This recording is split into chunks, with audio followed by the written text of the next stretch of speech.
40 days, 960 hours. The night sky wasn't lit up by stars, but by the blinding heat of a massive air campaign. Operation Epic Fury. Thousands of tons of smart bombs and cruise missiles rained down in an unprecedented firestorm, precision engineered by the Pentagon to absolutely crush enemy defenses. And then it just stopped.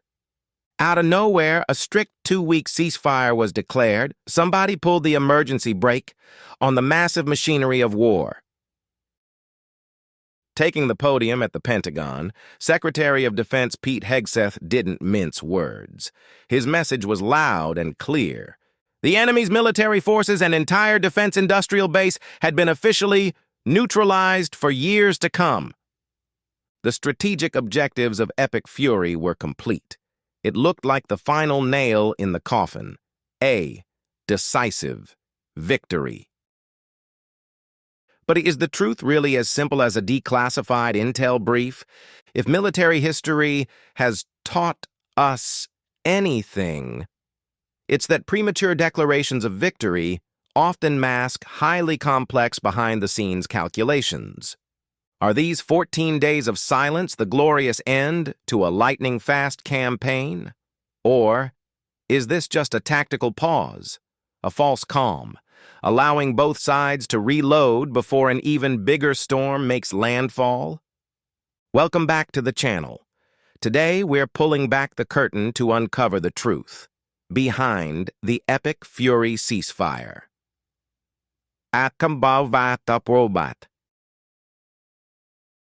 The Pentagon never chooses its words by accident. When Secretary Hegseth uses the word neutralized, he isn't talking about entirely wiping out the enemy's army. He's referring to a core concept in modern warfare: dismantling the military-industrial complex.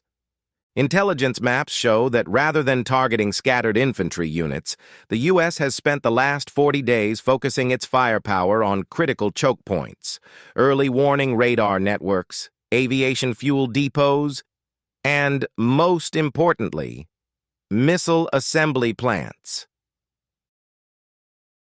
Battle Damage Assessment, BDA, reports paint a picture of perfect destruction.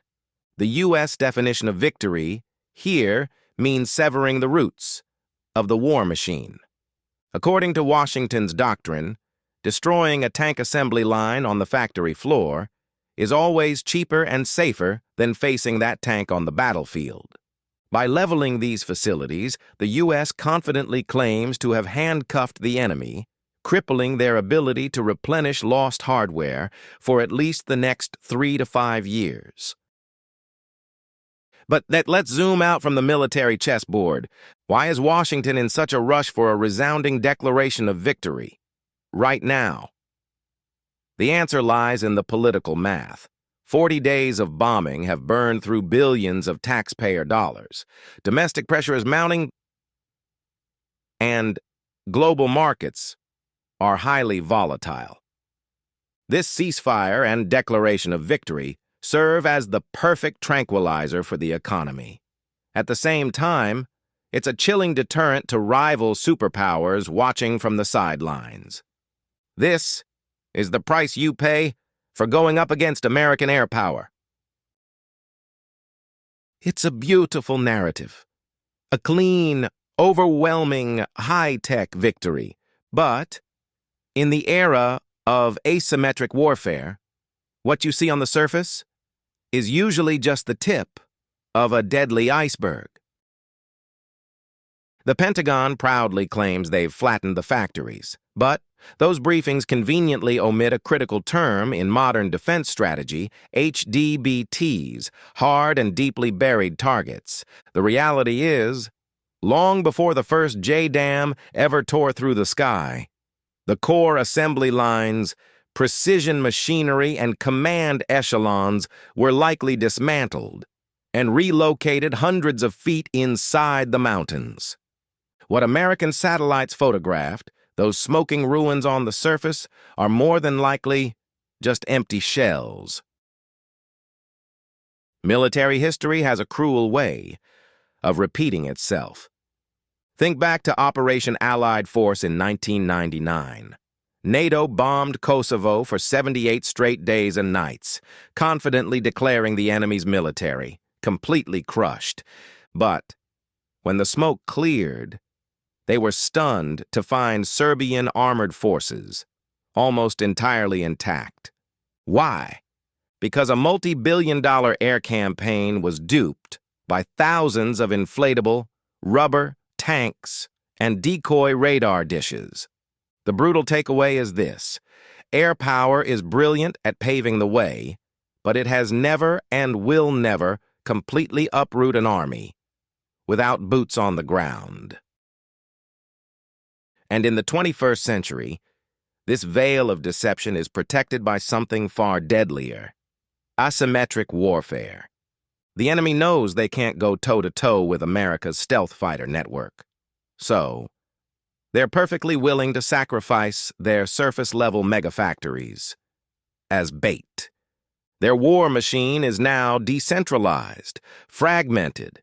They don't need massive manufacturing plants anymore. Thousands of missile launchers are sitting perfectly camouflaged inside civilian shipping containers. Tens of thousands of cheap loitering munitions just need a patch of dirt in the woods to launch.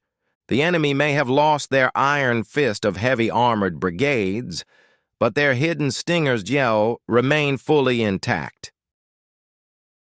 If the last 40 days of airstrikes in Operation Epic Fury were just hacking away at dead branches, then the subterranean roots of the enemy haven't been neutralized at all.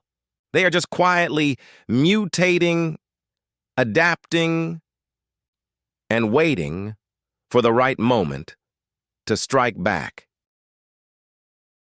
Why exactly 14 days?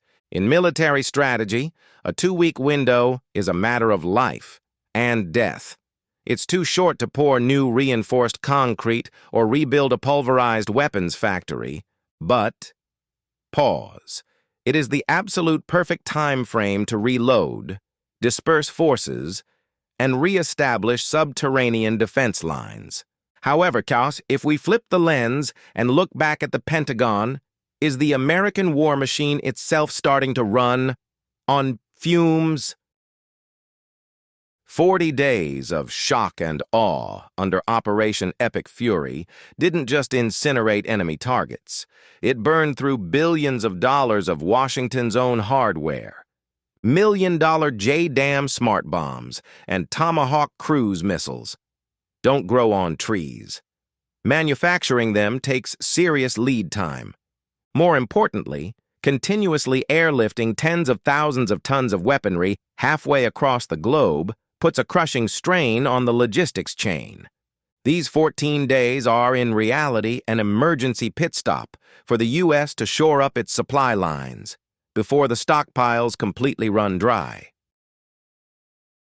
But even more critical than the logistics puzzle, this is the golden hour for the shadow war. ISR, intelligence, surveillance, and reconnaissance. When the bombing stops and the massive clouds of dust finally settle, military satellites and reconnaissance drone fleets finally get a clear look at the ground. They need this quiet period to conduct accurate BDAs, battle damage assessments. The Pentagon has to clear up its intelligence blind spots, cross off the decoys, and draw up a completely new target package for Phase 2. Nobody is actually resting during these 14 days. Under the guise of a ceasefire, both sides are locked in a deadly race against the clock. This pause isn't bringing peace. It's only compressing the heavy, suffocating air right before the real storm breaks. War, at its core, has never just been a story of bullets and bomb craters. In the modern world, soldiers bleed on the battlefield, but victory and defeat are decided inside soundproof, glass-paneled boardrooms. When the Pentagon pulled the emergency brake on Operation Epic Fury, it was highly likely the result of a ruthless campaign of back-channel diplomacy. This 14-day ceasefire didn't just happen organically, it is the product of the most cutthroat, under-the-table, political horse trading. Because, on this grand chessboard, there are other players watching with cold calculation. America's 40-day bombing campaign wasn't just about destroying targets, it was a blood-soaked theater meant to showcase strategic deterrence. But conversely, Russia and China are taking notes on every single move. They are dissecting American air combat doctrine, quietly smiling as Washington's cruise missile stockpiles dwindle by the day. The ceasefire is a moment for the U.S. to pause and assess. Is going all in on this front, exposing fatal vulnerabilities in other critical regions of the globe? On top of that, immense pressure from allies is weighing heavily on Washington. If this war drags on, global shipping lanes will choke, energy prices will skyrocket, supply chains will shatter, and the European Union's economy will face a catastrophic winter. These 14 golden days act as an emergency pressure release valve designed to stabilize financial markets and calm the rising panic of global power brokers. But above all, through the lens of ruthless diplomacy, this is highly likely an ultimatum. The Pentagon is using this 2-week pause to deliver an undeniable message. We have shown you what hell looks like. Surrender right now, or in Phase 2, the erasure will be absolute. Bringing us back to the core question we started with, is the Pentagon's claim of neutralizing the enemy fact, issue, or fiction? The fairest answer, it might only be half true. Yes, overwhelming air power has broken the enemy's first strike capability. Those massive surface-level war machines have evaporated. But their defense-in-depth capability and their strategy for a war of attrition are just biding their time, buried deep underground. This 14-day ceasefire is absolutely not an olive branch of peace. The most accurate term to describe it is the eye of the storm. In meteorology, the eye is where the sky is calmest, most peaceful. But don't be fooled. Surrounding that dead silence is an eye wall of absolute fury and terrifying destruction. Both the U.S. and the enemy are currently standing right in the eye of epic fury, and when the eye passes, the real disaster makes landfall. What is the scenario for Day 15? If 336 hours of back-channel diplomacy end in a deadlock, Phase 2 of epic fury will be triggered, with an entirely different face. Once air power has done all it can to clear the path, the Pentagon will face a bloody crossroads, except getting bogged down in a protracted asymmetric war. Cross the red line and throw boots on the ground into the meat grinder? Or, more ruthlessly, unleash heavily classified, undisclosed strategic weapons to end the game? Darkness is falling once again. What about you? Do you think these 14 golden days are the final stop of a lightning-fast campaign? Or are they just the spark to ignite an all-out storm of war? Leave your strategic predictions in the comments below. Don't forget to like and subscribe so you never miss our hard-hitting intelligence analysis. We'll see you next time. Pause. When the storm truly breaks.